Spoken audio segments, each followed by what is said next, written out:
Mm, welcome. Mm. Welcome, Mike. You're the first one in. Oh, Okay. and Dr. Luis Del Pino is coming in too. Yes. How many times will he have to enter? What was that, Mike? How many times will he have to enter? I presume it's one for each doctorate. Oh, you must have your mute button on mute. Can you hear me? Still can't hear Mike. Oh, maybe it's me.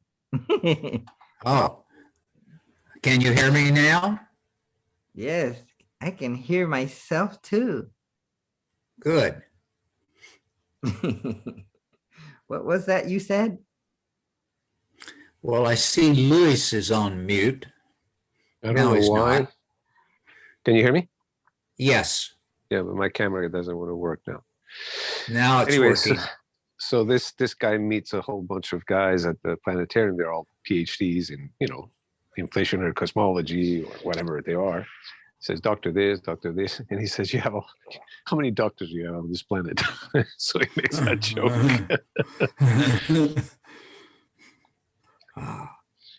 So yeah, I am very proud of my PhDs. Okay. Where can I obtain those degrees? Do I have to be? You have to work really hard. By Luis? You have to work really hard. Review myself. I'm going to tell you how to get your own PhD. You observe reality as it is, very, very analytically, precisely, carefully, scientifically. Oh, and when you agree with what you think about what you see, you give yourself a PhD. But in order to very carefully look at reality scientifically, don't I have to get a PhD in some kind of science field? Well, in order to study reality, you have to look at reality. That includes looking at other people that are looking at reality. And of course, you can choose your neighbor, but I don't know what you're going to get out of your neighbor. But if you get on the internet, which is now a plethora of information, you can see real PhDs, peer-reviewed PhDs by other PhDs. Then you listen to what they have to say. You can learn from them without having to pay for it, because at the end of the day, what you're paying is for the paper on the wall. You're not paying for so that knowledge is there. So you pick and choose where you get your knowledge. I would recommend getting scientific knowledge, peer-reviewed knowledge. Then you bring it on within you. And when you agree with what you hear from those guys based on your own experience and observations, you give yourself your own PhD. It's not commercial in the sense you can't make any money out of it. Maybe you can if you know how to sell very well on the basis of your own words and your own life. But you can give yourself a PhD and agree with yourself fully, while you agree with all the other PhDs. Not all of them, because not all PhDs agree. So you have to do a consilience between them. You have to take a PhD in psychology, the other one in philosophy, the other one in metaphysics, the other one in quantum mechanics, the other one in sociology, the other one in politics, et cetera, et cetera. And then you make up your own PhD, which is metaphysical, science of all sciences. I want to get a PhD in mathematics, in particular. You can. Geometric algebra and geometric calculus. I wonder where I can get one. You can. Go ahead and talk to Mike and see if you can suck up all these knowledge. Good luck.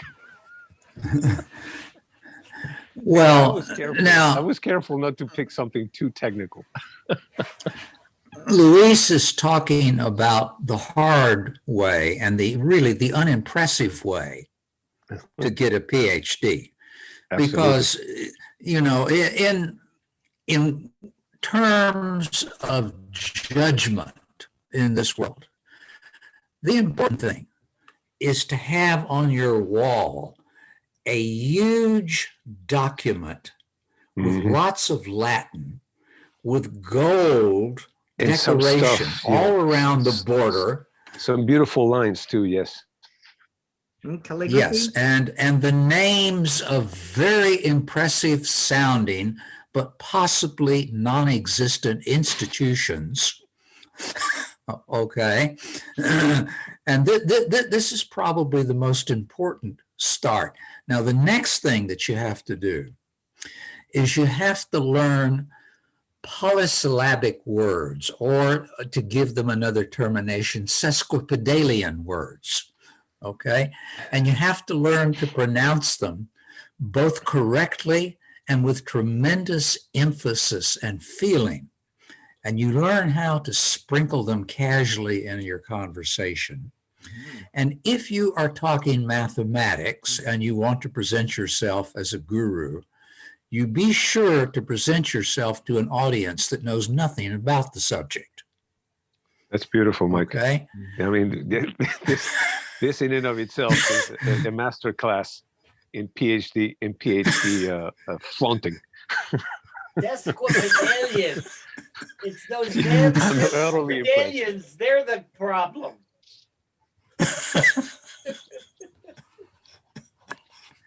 Now you run the risk of hurting some feelings sometimes when you talk to some people and you say a word out of place that is too long or is not used in the typical parlance of they can get insulted. And they can say, "Why are you using?"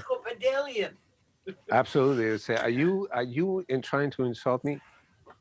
Why are you using those words? They have nothing to do with this conversation. I don't know what you're talking about. And if you think I'm stupid, you have something else coming." That's when you run away. Well, what you should try to do is forestall that by saying, now, I would not share this explanation with just anyone, but you strike me as a particularly intelligent. Oh, you turn it around right away. You're absolutely right. But yes, you want to gauge your audience. Yeah, you got to be careful as you do these things. Now, the one place where you really ought to put in a lot of effort and study is a course in dark psychology before you start this. Ooh, I love it. Oh my, Mike, you truly are a PhD. It takes a PhD to know a PhD. So this coming from me is, you can take that to the bank.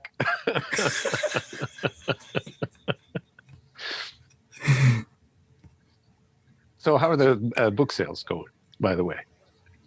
It's pleasantly surprised. Well, it's not at all clear at this point. I received at one point a receipt for $200. Wow.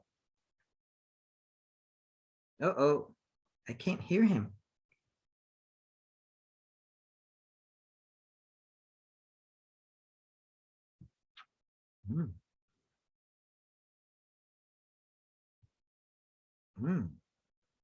Has been exhausted. However, when I log on to Ingram Spark, which is the publisher that I went through, they have one little place where they indicate number of copies sold in the last 30 days. And I am seeing, like 1 or 2 copies sold in the last 30 days. If that keeps on long enough, I may have enough to go to McDonald's more than once.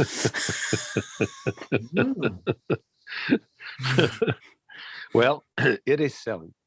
your knowledge is being spread out there. You never know when something's going to go viral.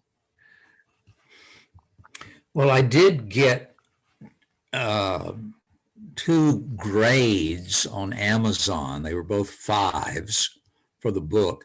One of them had a review and said it was a good book. So I feel good about that. I'm curious, Mike, if I may ask you, you know a lot of other mathematicians. I mean, you're in the thick of this niche market, right? Advanced or advanced mathematicians. Have you reached out to colleagues of yours that you know that you're in touch with, and have you somehow proposed, hey, why don't you read my book? Them to peer review your book? Right. I would have to say no. I don't know that many. I've been in correspondence for a number of years with a fellow named Alan McDonald, who lives, I don't know, in Iowa or Idaho, somewhere over there, who is sort of an expert in this field. And he initially got me interested in this particular field because I wrote an article that appeared in the American Mathematical Monthly about a subject closely related to this field. And he inspired you? Then I have had some correspondence with another person who is a well-known figure in the field, whom I will not name, who I think I probably have offended because it turned out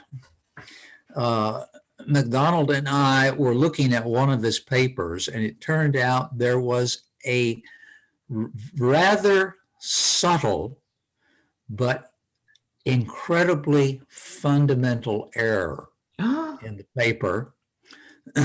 And we brought this to his attention.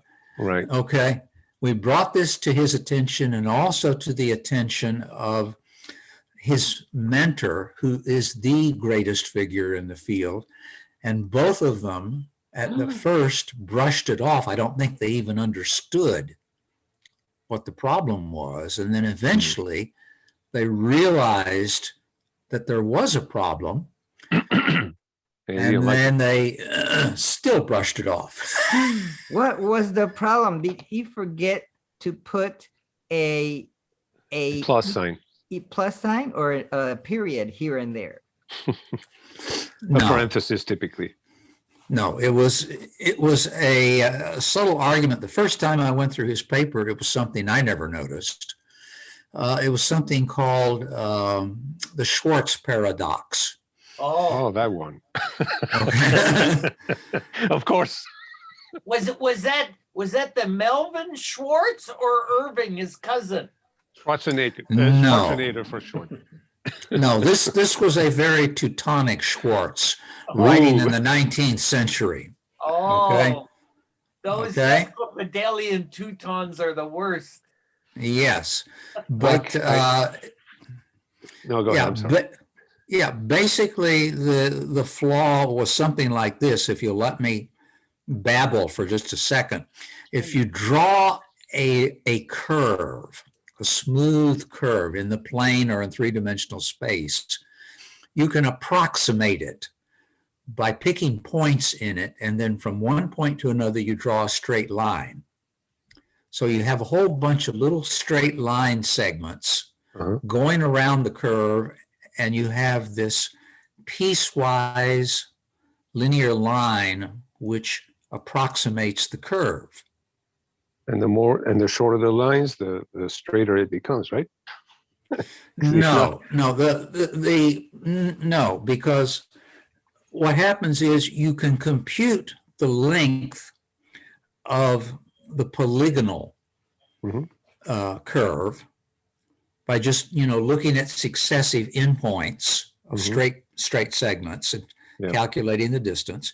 And as the approximation by the polygonal curve gets better and better as you put in more and more points, the length of the polygonal curve converges to the Into length the of curved the one. smooth curve. Yeah. Yeah. Like an asymptote. So you would have to go into Yeah. Planck scale, little lines, very, very tiny ones, and then you really nail it.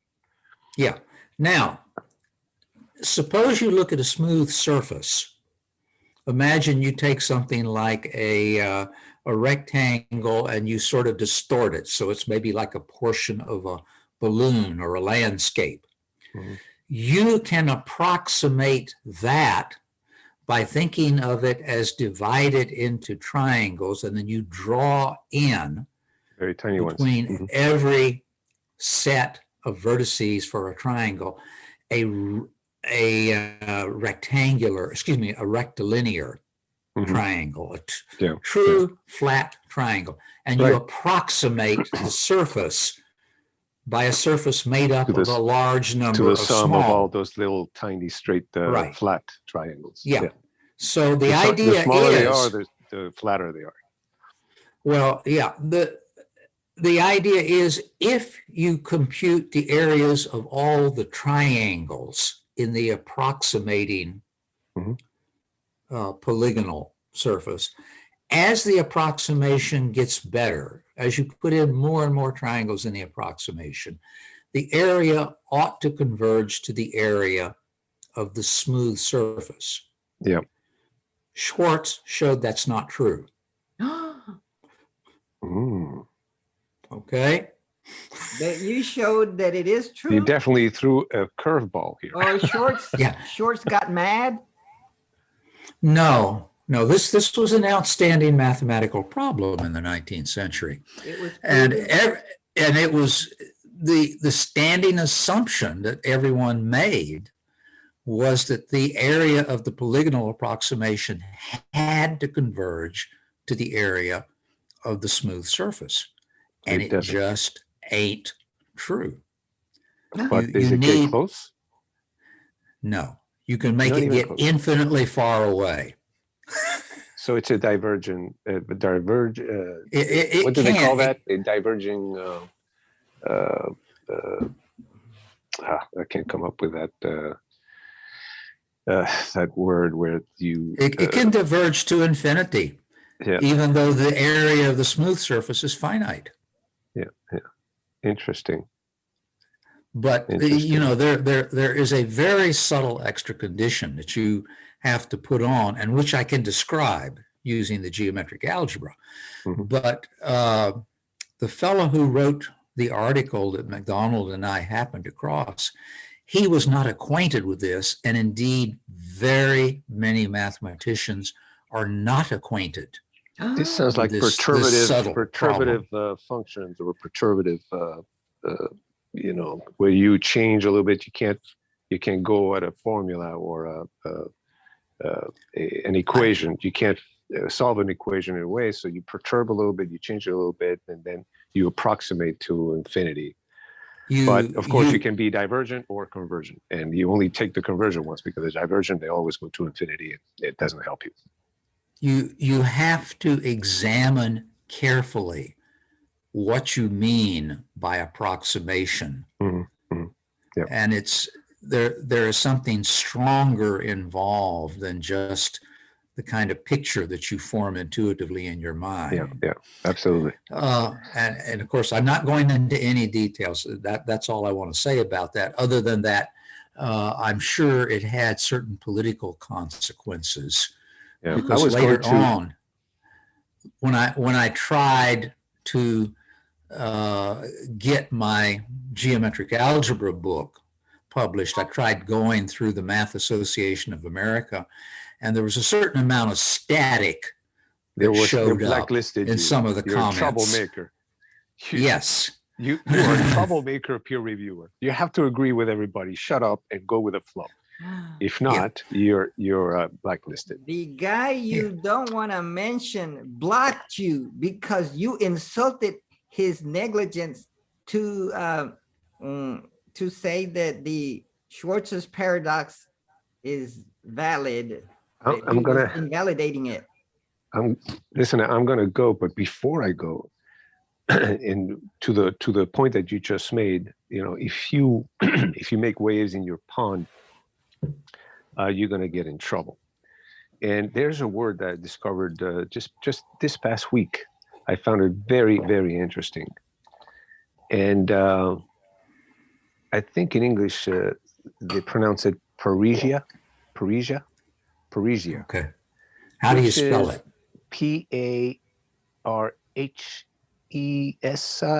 or something like that, which is the effort, the voluntary and willful effort to say the truth no matter what the consequences. Mm-hmm. And I wrote it in Spanish, but I'm going to translate it. This is what Foucault, a French philosopher and writer, it says in a more precise way: parrhesia is a verbal activity in which the one that's speaking expresses his relationship, personal relationship to the truth, and takes risks because he recognizes that it is difficult, but it is your duty to say the truth, to help and improve others as well as yourself. In parrhesia, whoever speaks uses his liberty and freedom to select the clarity with which he speaks instead of persuasion, truth instead of falsehood or silence, at the risk even of death in some cases. Of course, in the mathematical world, nobody shoots anybody. Instead of a life and security, and instead of risking critique instead of adulation, and choosing the moral duty. How do you spell that instead word? of your own interest or a moral apathy. So I think it's a PARHSIA, or maybe there's two R's and an H. I don't know. It's a Greek word to speak the truth. And what you did there, Mike, was to speak the truth and go, hey, you are wrong, and here's the math. And you were crucified. You got crucified and chastised. But I respect imitated that. Christ. That's what I respect you even more than I have before. Bravo, kudos to you. And not only that, Mike, if we ever meet in Montreal, I'll treat you to a Schwartz's corned beef at the famous Schwartz's delicatessen. All right. I look forward to that. But only if Luis can tell me how you spell this damn word. Hold on a second. I'm going to tell you now because I have Google and I'm smart. Hold on. So we can have discuss Schwartz's paradox at Schwartz's delicatessen, and the world will have come full circle. All right. Parrhesia is Parrhesia. In rhetoric, parrhesia is a figure of speech described as speaking candidly or asking forgiveness for doing so. Blah, blah, blah. You can read on it, but basically you're speaking frankly and sometimes you get whacked for it. Luis, question. Yes. Question. You're in a bar. A madman comes in carrying an axe and asks you, where is your best friend? I presume at that point telling him the truth is an act of virtue. What you do there is, what are you drinking? What are you drinking? Come on, make it double, bartender. My best friend Mike, he's behind the bar. Go get him. The Tao teacher said, do not hit a wave dead on. Redirect it. You buy him a drink, a double drink, or two or three. When he's drunk on the floor, you just step away. And you slip a Mickey in it. If you can, absolutely. It's going to be cheaper. Put him down quick. Yes. All right, guys, I need to get out of here. Oh, Always a pleasure. Parhesia. Okay, good seeing you. Good Nice. See you seeing next Thanks week. for Take care. the word. Thanks for the word, Dr. Del Pino. We learned Hey, something thank you. today. Or I should Joe, be you stick- Dr. Yeah, Del Pino. I was going to tell you, if you stick around long enough, Joe, you're going to have your own PhD. Okay, thank you. We're getting For there. free. For free, 2 for 1. The truth will set you free. It will kill you. See you guys next Saturday. And next Saturday we can talk about social mathematics. I'm gonna give you a couple of ideas, Mike, on how to make your book successful. Just before you go, Luis, Nothing personal, just business. I just want to show you what a flat tire looks like in Canada. I have a screen that says your video is stopped, your microphone is unmuted, and it says safe driving mode. So, I don't know what I did. But anyway, I'm sure that I will see that picture, and I'll probably remember to ask you for that picture next Saturday. What's an example of parhesia? When, for example, you see a friend All right, guys. wrong and you See you guys soon. Okay, good Take seeing care. you. See you Thank next you. Saturday. Absolutely, always a pleasure.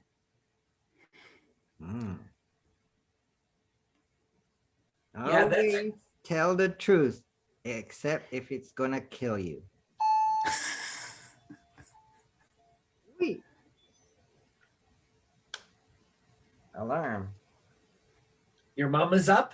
Baby monitor. Quick, go get my mom. She's trying to get out to go use the bathroom.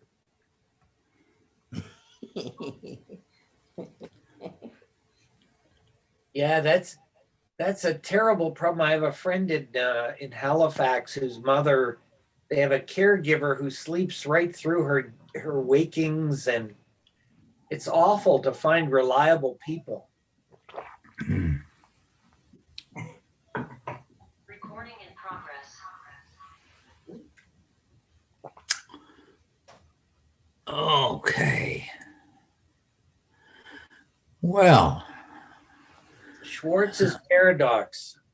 yes. Yeah, mathematics does have a few paradoxes, quote unquote, floating around, which are not necessarily real paradoxes. And Well- the mathematics is generally devoted to how do you get around them. Okay, now I see Dominic is there and he hasn't spoken a word. Dominic, how is life treating you? Pretty well, Mike. Thanks for asking. Yourself? Well, I can't complain, Well, you but I can. think that's because of senility. It's always good to rant once in a while if there's anything to complain Yes. about. Yeah, I find that definition, I've always said politeness is another way of saying tippy-toeing around somebody else's underdeveloped emotions or emotions. So that's why people usually do politeness around other people, opposed to saying, I just, in your case, it sounds like you just caught something. Some people rather be right about something wrong because their pride's in the way. They just don't like to lose. And if there's economics involved in it, people do some strange things when it comes to money or accolades. So they're not really, go ahead, Charlie. Well, when you're in some sort of professional or semi-professional situation, it's not always clear how someone is going to react if you point out to them that there's a problem with whatever it is that they are building or saying or doing. I know when I go to my writers groups where we do critiques, I try very hard to be frank about what I see that may be a problem. But at the same time, I always take care when I look at somebody's work to tell them, first of all, the part that I think they got right. Because what I want to do is I want to encourage them to keep going and fix anything that may need fixing. And I also try to make clear to them when I give them some particular criticism, they are under no obligation to accept it. And that indeed I can be completely wrong, that they may be doing something that I don't even understand. Well, the thing is, I remember when I was younger, my dad used to always teach me, son, you're going to have to learn the wonderful world of the sweet and sour. So when a person accepts a compliment, you have to be prepared to play the game of the opposite. When people say they don't judge, but meanwhile they want to compliment, how does my dress look like, or what does my car look like? They've played in the game. That's usually a person that's revealing to themselves they've chosen to be very biased, their likes and dislikes. So a mature person would say, you should be able to go upside of me and downside of me, and then the question should come out of the other person's mouth. May I ask why you said those things? Because the person that's actually trying to be of service to humanity, but yet caught up in their own biased views, is being of ill service to oneself. Now, that's a very simple procedure for me, per se, even though I'm my own hypocrite. But unfortunately, when people start getting into academics, financial, and all that, it reveals itself more.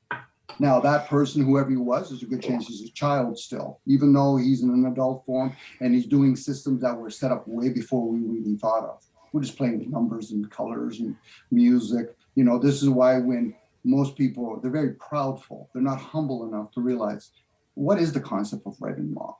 Are we not just using exchanging of views, which is another form of commerce, to share with each other? Because I can't live my life through, say, Mike's.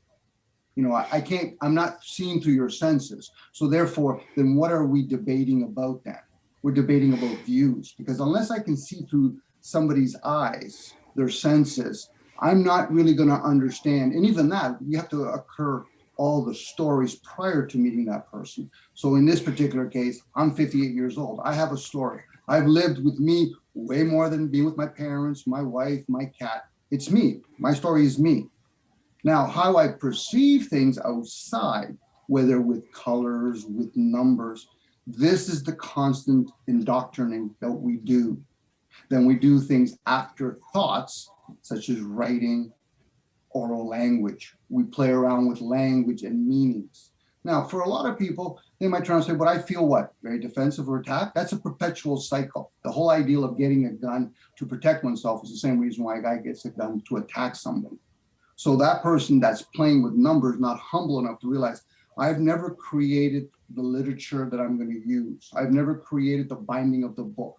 I've never created anything except for this illusion that I play in my head. So now somebody to call out somebody else on a truth, it's not really a truth, it's one's perception. Because truth is so vague.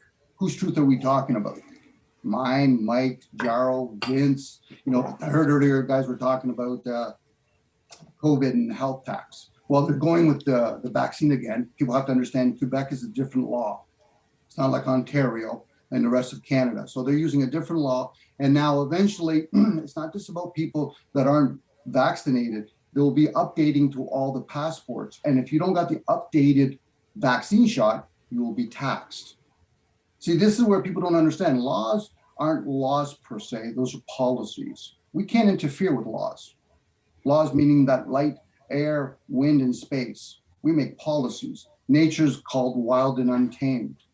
Now, people might turn around and say, but I never read any of that stuff. I said, once again, everything's after thoughts. Well, what's prior to thoughts? But again, people are going to struggle with that because, no offense to people, because again, people will get offended by words. That's the funny part. But then again, then I said, okay, then how do we classify a woman that's got raped? Are we going to be offended because we're talking about her being raped, or she literally got raped? This goes back to all the different versions of reality.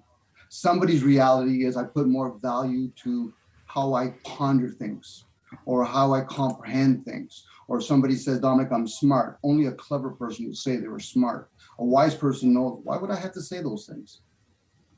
You know, it's my own gift within my own rewards that I know that I can comprehend things, let alone I could play a mind fuck with my own head.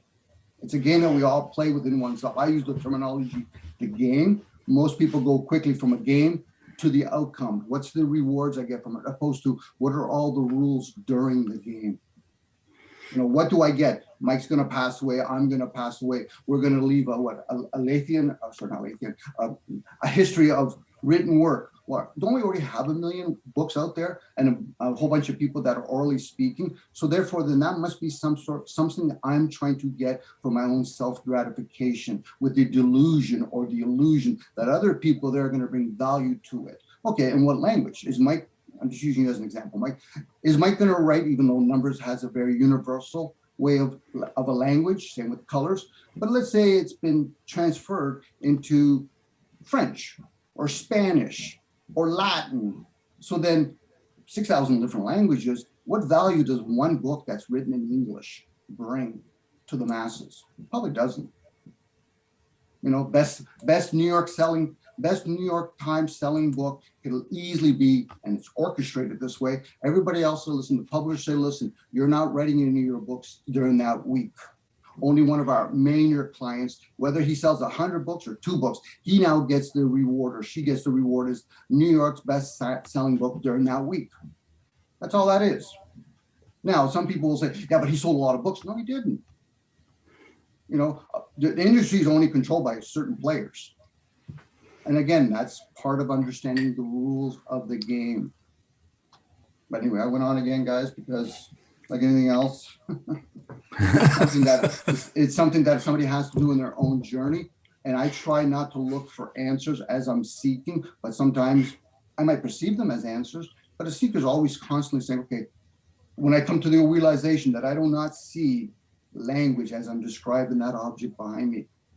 And once I realize that, I even realize the hand that I'm using does not exist there, meaning the material exists there, but not the hand, the word hand. And if I'm not sure of that, then I could, if I choose to learn, I could learn 4,000 other languages, and that still doesn't prove that. When people become aware of that kind of stuff, then they realize, then what do I fear? Fear is just another word of saying ignorant. What am I ignoring? Am I ignoring death? How can anyone ignore death if you've never been there? It's delusional. So therefore, you must be fearing something that's in the known. So, for example, most people would fear resistance to pain. People don't like pain, but yet they'll accept pleasure to no end. So you're playing the game, sweet and sour. My dad gave me a very simple example, and at the same time as that, my dad told me, he said, Dominic, you're different than your brother. I should be able to go, I can go upside of you, downside of you, right across your heart where your emotion resides. You'll sit there and you'll ask me questions. Other people, they'll walk away. I don't like that person. Oh, so you're caught up in your likes and dislikes. We reveal ourselves in our language. How do I think? How do I feel? That doesn't make sense. Wait a second, it doesn't make sense. Have you ever questioned senses? Well, no. So then, you know, I've heard this before out of people's mouth. Dom, that doesn't make sense, but I disagree with you. Excuse me? You just said it doesn't make sense, but you disagree with me. So then you're the type of person that would say, Dominic, it makes sense, so I agree with you. I said, I'm not the kind of person that gives a damn about whether you agree or disagree with me, because I just shared earlier, there's no way I can see through your senses. That's a child's behavior. But most people end up being 70, 80, 90 years old, acting like a child. Child meaning that the child state between the age of 7 and 14. That's where the emotions should have been developed. Morality is a little bit during that stage too. Now we can call it psychology, but it isn't psychology. It's just human experience. So I went way too far. So that's why I try to keep quiet.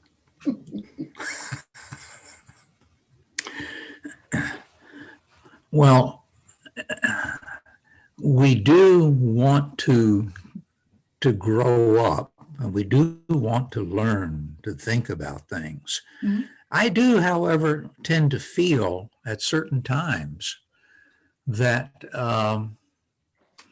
one of the things I want to learn is how to become a child again in certain aspects. Mm-hmm.